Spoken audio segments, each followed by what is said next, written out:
সূরায়ে মুলক তার হাতে ধরায় দেয়া বলে এই সূরাটা আমি তোমারে দিয়ে দিলাম। সাহাবীরা সত্যি আপনি আমার রাত দিলেন, আমি খুশি হয়ে গেলাম।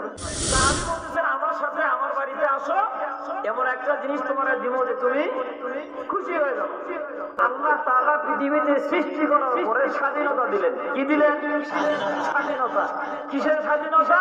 যা মনে চায় তা করো। কথা কোন ঠিক কি না? যা মনে চায় তা করো। নারী নিয়ে তুমি ফুর্তি করবো, করো, কোনো নিষেধ নাকি? এরকম আছে যে নারী নিয়ে মজা করতেছে, ফিরিস্তা কামিয়ে রাখো, এটা করো কেন, এটা করে একজন ফিরিস্তাও তার ধমক দেয় না। কারণ কি আছে? কথা কয় না, কথা কয় না। স্বাধীনতা আছে। কিসের স্বাধীনতা? যা খুশি তা করার স্বাধীনতা। তবে জবাবদিহিতার জায়গা একটা আছে না নেই? আছে। এটা হচ্ছে আজকের আলোচ্য বিষয়, মেন আলোচ্য বিষয়। যে সূরা আমি আপনাদের মধ্যে তেলাওয়াত করেছি, বহু দামি সূরা।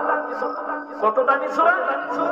একজন সাহাবী আব্দুল্লাহ ইবনে মাসউদ রাদিয়াল্লাহু তাআলা হাদিস বর্ণনা করতেছেন, আব্দুল্লাহ ইবনে আব্বাস রাদিয়াল্লাহু তাআলা এবং সাহাবীর হাত ধরে কয় আমার সাথে আসো, এমন একটা জিনিস আমি তোমার আজকে দিয়ে দেব, তুমি খুশি হয়ে যাবে। সুবহানাল্লাহ। গল্প শোনাইতেছি না, সরাসরি তাফসীরে ইবনে কাসির থেকে আমি আপনাকে শোনাচ্ছি। সাহাবী বলতেছেন আমার সাথে আমার বাড়িতে আসো, এমন একটা জিনিস তোমার দিব যে তুমি খুশি হয়ে যাও। আব্দুল্লাহ ইবনে আব্বাস সাহাবীকে ধরে বাড়িতে নিয়ে গেলেন।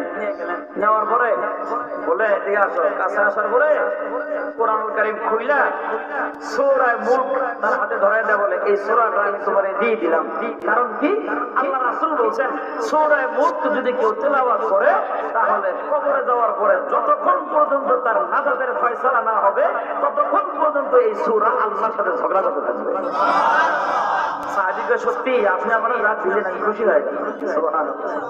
এই সূরা আমি আপনাদের মধ্যে তেলাওয়াত করছি। এত গুরুত্বপূর্ণ একটা সূরা, যে সূরা বান্দারে নিয়ে আল্লাহর সাথে কি করবে? ঝগড়া করবে। সূরার নাম সূরায়ে মুলক, বাদশাহীর সূরা, রাজত্বের সূরা। সূরার নাম কি? সূরায়ে মুলক। এটা আমি আপনাদের মধ্যে তেলাওয়াত করেছি।